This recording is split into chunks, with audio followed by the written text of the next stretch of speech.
dans ce deuxième épisode de notre série sur l'histoire d'Algérie. Dans l'épisode précédent, on avait parlé des débuts de l'histoire d'Algérie, des origines jusqu'à la formation des premiers royaumes numides.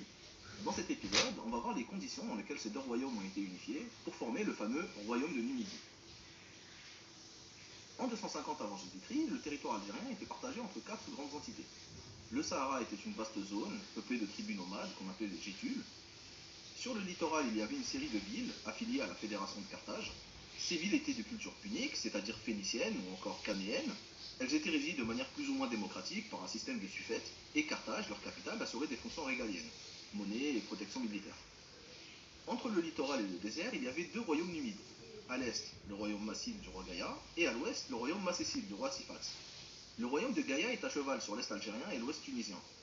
Le royaume de Sifax s'étend de Gigel jusqu'à un fleuve qu'on appelle la Moulouya, un fleuve qui est situé actuellement au nord-est du Maroc, mais qui a très souvent servi de frontière naturelle entre deux États, entre un État plutôt algérien et un État plutôt marocain, si on peut se permettre d'utiliser ces termes. À cette époque, le royaume marocain en question s'appelait le royaume de Mauritanie, un royaume qui prenait le nord-est du Maroc actuel. Les deux royaumes numides sont séparés eux aussi par un fleuve, le fleuve Rumel. Ce fleuve passe par la ville de Sirta. Vous l'aurez compris, Sirta est à la frontière entre les deux royaumes numides. Au début du IIIe siècle, elle est la capitale du royaume de Gaïa, mais elle est convoitée par Sifax.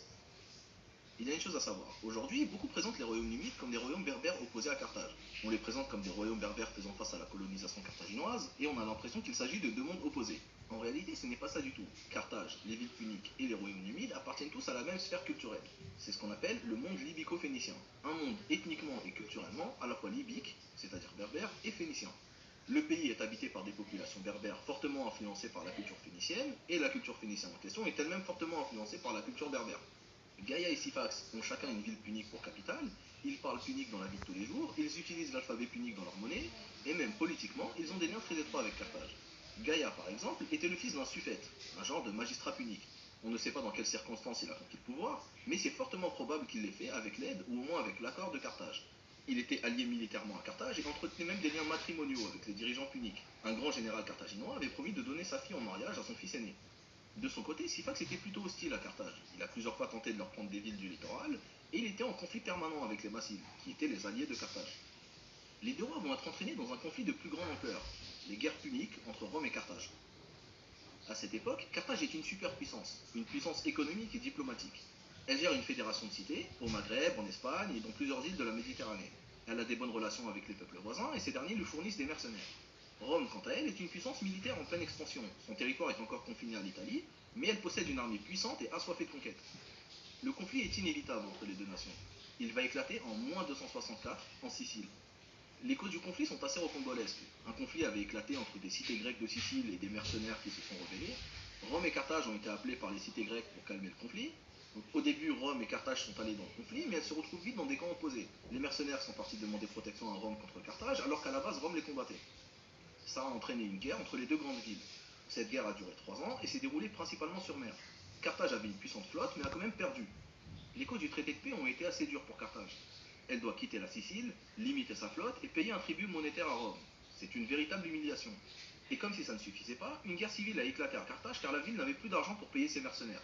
Du coup, elle a même perdu la Sardaigne et la Corse. Avec le temps, Carthage arrive quand même à se refaire. Elle va rembourser ses dettes et conquérir de nouveaux territoires en Espagne. C'est d'ailleurs en Espagne que va commencer la deuxième guerre punique. En moins 218, le général Hannibal décide de violer le traité de paix. Il attaque une colonie romaine près de la ville de Sagonte. La guerre éclate et Hannibal prend vite le dessus sur Rome. Il réussit à rentrer en Italie via les Alpes et ravage le pays. Pendant ce temps, le roi Gaïa fournit une aide militaire précieuse à Carthage. Il envoie son fils Massinissa en Espagne pour combattre les Romains et met des cavaliers à disposition d'Hannibal en Italie. Sifax, de son côté, garde une position plus mesurée. Il n'est pas vraiment lié à Rome, mais il profite quand même de la guerre pour conquérir les villes puniques situées sur le littoral, et accessoirement, il combat les troupes massiles qui transitent par son territoire. La guerre dure assez longtemps. Hannibal avait réussi à mettre l'Italie à genoux, mais il n'a pas réussi à prendre Rome. Les armées romaines commencent à se reconstituer et le conflit s'équilibre. En moins 206, 12 ans après le début de la guerre, un événement va précipiter le cours des choses. La mort du roi Gaïa. Le problème est que sa succession est mouvementée. Chez les Numides, ce n'est pas le fils du roi qui devient roi, mais l'homme le plus emblématique de la tribu. Ce système permet d'avoir un leader charismatique, par contre c'est un système très fragile quand il s'agit de nommer le nouveau roi. C'est le frère de Gaïa, Ulzacène, qui monte sur le trône. Ulzacène est marié à la nièce d'Hannibal et il a le soutien de Carthage. Il va mener une politique dans la droite ligne de celle de Gaïa, mais il meurt de vieillesse la même année. Là, ça se complique. Il n'y a plus vraiment de patriarche charismatique pour assurer le leadership, il n'y a plus que des jeunes qui vont se déchirer pour obtenir le pouvoir. Les prétendants au trône sont les deux fils d'Ulzacène, les neveux de Gaïa. Ils vont entrer en conflit l'un contre l'autre. Syphax profite de l'occasion et va soutenir un des deux prétendants au détriment de l'autre, ce qui va entraîner une guerre civile chez les Massides. Pendant tout ce temps, le fils de Gaïa, Massinissa, est en Espagne, combat les Romains pour le compte de Carthage. Quand il apprend les événements, il quitte l'Espagne pour revenir régler le conflit et en finir avec Syphax. Il réconcilie ses deux cousins et déclare la guerre aux Masséciles. Mais les armées de Syphax sont plus fortes. Massinissa est battu à plat de couture et doit fuir dans les montagnes. Syphax envahit alors purement et simplement la Massidie. Nous sommes en 205 avant Jésus-Christ. Syphax vient d'unifier la Numidie. Massinissa est un allié de Carthage. Carthage est censé l'aider en cas de conflit. Mais on est en pleine guerre contre Rome. Carthage n'a ni le temps ni l'énergie à consacrer à ça. Son seul intérêt est que la guerre civile se calme et que la Numidie revienne vite l'aider contre Rome.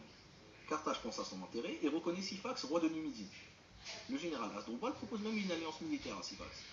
Syphax a conquis la Massidie et les villes puniques de son territoire. Il n'a plus de raison d'être hostile à Carthage. En plus, il sait très bien que si Carthage est défaite, son royaume serait le prochain sur la liste. Il accepte donc l'alliance. Pour sceller cette alliance, le général Hasdrubal va même lui offrir sa fille en mariage, la jeune Sophonisbe. Sophonisbe avait été pourtant promise à Massinissa quelques années auparavant. À ce moment-là, Massinissa est au fond du gouffre, littéralement. Il fuit dans les montagnes et se réfugie dans une caverne pour survivre. Il va être sauvé par le retournement de situation entre Rome et Carthage. En moins de 104, les Romains débarquent en Afrique. Ils sont menés par le général Scipion. Massinissa ira le trouver et lui proposer son expertise du terrain. Cette nouvelle alliance sera décisive. Les armées de Scipion sont moins nombreuses, mais elles vont quand même vaincre les troupes ennemies. Scipion réussit à battre Hasdrubal et à capturer Syphax. Massinissa profite de cet élan et reprend Cirta. Les Carthaginois comprennent que la fin est proche. Ils rapatrient tous leurs soldats en Afrique et proposent un traité de paix à Scipion. La proposition est refusée. Scipion va leur livrer bataille et leur infliger une défaite cuisante. Les conséquences sont dramatiques pour Carthage. Elle doit payer un tribut astronomique à Rome et doit abandonner tous ses territoires.